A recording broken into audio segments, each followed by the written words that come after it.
DC, still doing stuff, Mr. Benja. What is going on in DC world, man? There's a couple of things that we want to kind of cover here. Man, this is the stories inside the story, but Yeah. which one do you want to cover first? Maybe James Gunn? I don't know, people wrote DC off and then they had that trailer for The Flash that we talked about in our last one, but they're still doing stuff. And, this is good for the fans to hear, but let's just go through some of the things really quickly. We've got James Gunn writing and directing the new Superman, Superman Legacy, I think the name of it was getting floated Yeah. around. Yeah. Well, it's kind of funny. He was like, "We're searching for a director." Oh, found him. It's me. So he pulled a Dick Cheney. So he basically, for those that don't know, Dick Cheney was helping the president, select the vice president. He just said, "Oh, guess what? It's really going to be me." So he became the vice president of the United States from the selection committee. So James Gunn is gonna direct the new Superman, but I think it's not coming out to 2025. So we got a long time to hype people up for this movie, and we'll see. Shazam didn't do as well, so I think people are still trying to get hyped up for Aqua. Well, at Flash, that's the next one, and then Yep. Aquaman.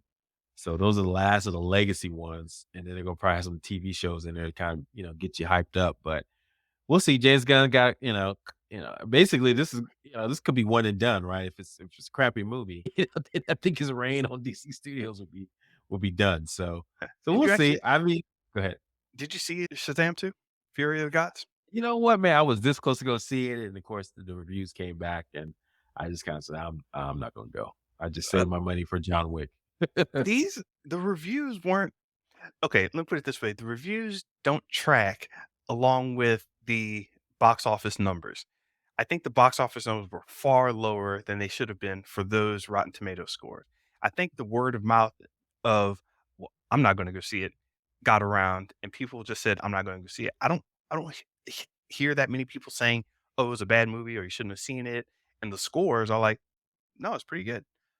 But it just got the vibe around that, I'm not gonna go see it." Yeah.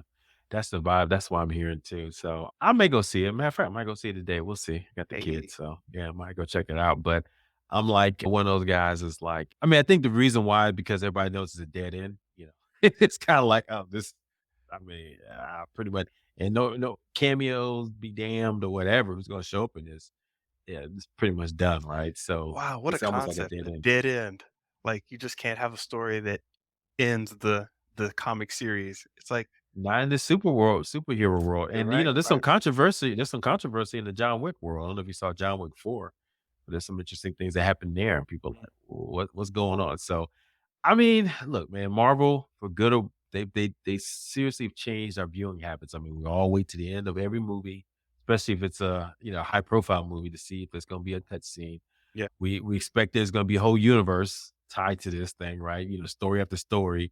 I mean, they've been doing it for years, but who talked about this? I know I'm digressing here, going on a different track here, but Scream, they talked about this, right? You got your reboots, your sequels, your Mhm. remixes, your offshoots. It's just like Yeah. you can do all these different things. And that's why they just call it universe now, because it's just too many different things. And so yeah, so I think we're at that world where like if you don't have it connected to something, people feel like you're wasting your time.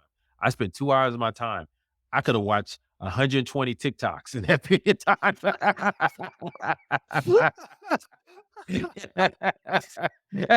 I got time for no movie. If it ain't connected to something else. How dare you? How am I How gonna dare retweet you? this? Yes, exactly. Ain't nobody watching this anyway. So that's the calculus, man. Time is money, man. I get it now, man. We got short attention spans, and we don't have, something that's interesting and unique and different, or is Yeah, is a must have to go see. Then we're yeah. watching it. And it's interesting, yeah, like, we're talking about, the must have and the different pieces connecting each other. It's all connected. We're talking about DC as a whole, like DC doing stuff as opposed to DC having a universe and continuing a line. But, it's good to hear things like Tom Cruise loves The Flash. I didn't even hear about that one. What do you say? That's pretty much it. He loves the Flash. Him and David Zaslav, had a meeting. David Zaslav showed him the new Flash movie. Mhm. Tom Cruise loves it. I mean, that's pretty much all there is to it. It's like, I mean, Sure, man. Whatever, I But guess. does that mean a guaranteed number of Scientology tickets being I'm joking, but I'm not joking. Clearwater is gonna be Clearwater, Florida is gonna be lit. What? Lit. The People flash running comes out. around like crazy. They don't know what's going on, just running. I mean, I don't know, man. I'm s I mean, it did look hype. I'm cautiously optimistic, but I mean, so what happened to all the drama and all this other stuff and the rewrites and all that? I mean, so it's I think there's a lot of goodwill going into it. And so it seems to me, there's like we talked about this, right? There's Mhm. the campaign before the movie and the actual movie. And if you run that campaign, it's like this new movie, Dungeons and Dragons, right? It's getting, it's off the charts, kind of showed the trailer looked fun. They've been keeping that goodwill, right? Right. Unlike another movie that Chris Pine was in called Sorry Little Darlings or something like that. It got bad press going to the movie, right? It's just like bad, bad, bad. So no one would go see it. So it's kind of like you got to play those games both. You got to play them both right, man. If you can, but you can probably play that first game really well, and you could probably do okay. So it sounds like the first game, the pre-release of the movie strategy, if you got positive energy going in, you can still win. The Flash had both. It had negative energy for a while, and then it kinda flipped, I guess, when the trailer came out. Yeah. Now it's just nothing but positive. So I guess the Tom Cruise conversation was trying to get another peg in positive mode. So we're probably gonna have another one. The Rock and Ezra Miller was seen drinking a beer or something. So there's Yeah. another plug. The whole story behind the story, right, behind the movie is really what people are playing now. Definitely. Movies behind the movies. Got Clayface coming out too. Or this is an interesting one. I thought because Clayface as a character, that's just one that we hadn't thought of in terms of cinema. So that's automatically kind of an interesting story for Batman. But now this is the most random rumor of, well, he may have had a script outlined and he may have told somebody in a cafe and it may have been brought up in a meeting in the parking lot of some studio. It's just like the most non-news that's getting so much traction, like Clayface is coming. I don't know. Do you even wanna see a Clayface incarnation on live action? I mean, sure, I man. kinda do, actually. I mean, it'll be cool. I mean, he's basically a shapeshifter, right? And so a shapeshifter. So sure. I mean, but he's not the most compelling Batman villain. If they're gonna go down that route of Batman villains, I mean, there's way more compelling ones, right? I mean, they just did one, the Joker, right? Which, Yeah. we just saw some first releases of Harley Quinn? Harley Quinn, Lady Gaga as Harley Quinn. So we'll see how that goes. And that's a whole nother conversation. It's like I noticed James Gunn defined these Joker movies by Todd Phillips as Elseworlds, these, Mhm. imaginary fictions and, off the beaten path of the canon. But man, they're gonna have a Harley Quinn, so they're gonna have like, their own Batman version. The Joker, I mean, what's going to happen next? Yeah, it's weird. Yeah. They still haven't fixed that problem. I'm more interested to see what they do with the Clayface story than the actual Clayface story. Well, but that brings a good point. So, what version of Batman is he gonna be in? Is he gonna be in the Matt Reeves, Robert Patterson Clayface? Is he gonna be in the Todd Phillips Joker vision of the world, or this new one that they're gonna release with the Batman and Robin, the bold was it Big and the Bold or whatever they're gonna Yeah, release with? That's a whole nother version of Batman. So there's three versions of Batman. Not to mention yeah, in the Flash, they're gonna reintroduce two versions of the Batman we've seen right. already. So it's And like and there is word that this Clayface might not be a part of a sequel, it may just be a standalone movie. kind of like the Joker.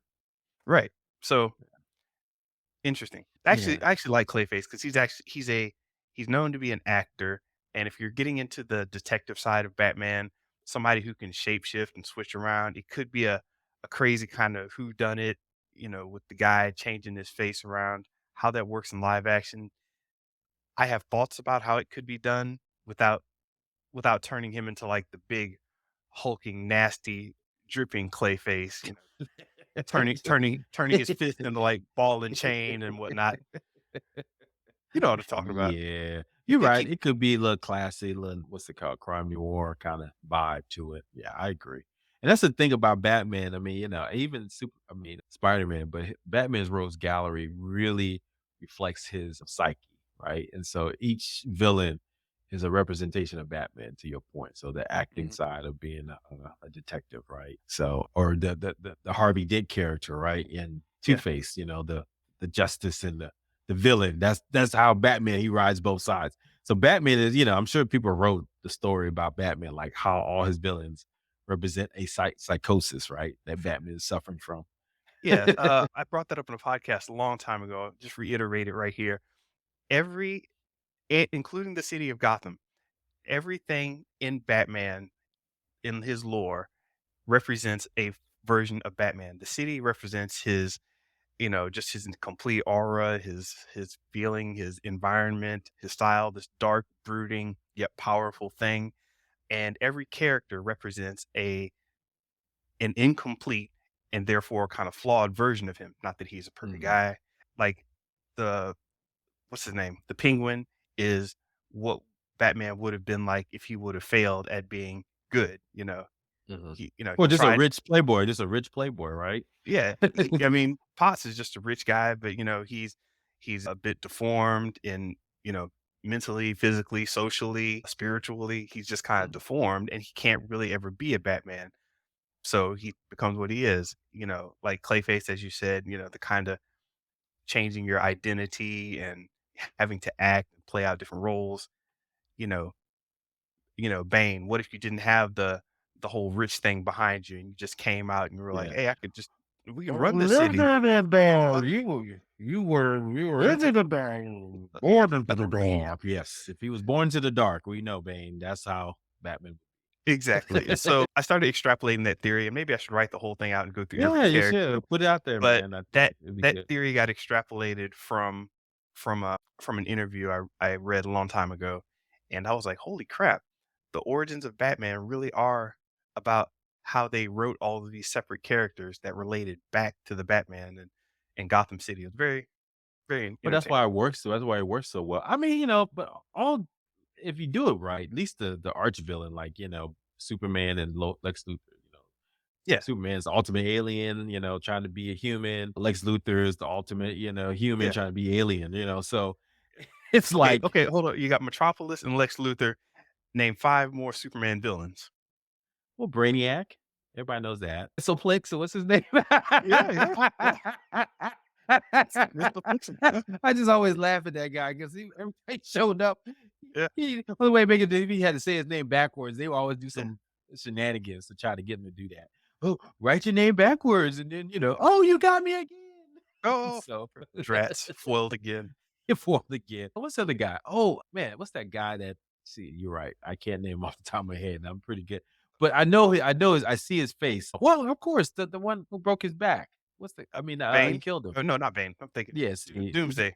Doomsday. Yeah, Doomsday. You gotta put Doomsday in there. Doomsday came Zod, come along on, late, but Zod. they yeah. Zod. Come on, that's classic. That's 5. There you go. See, I did it. I said 5 more, but we'll leave it at that. It's fine.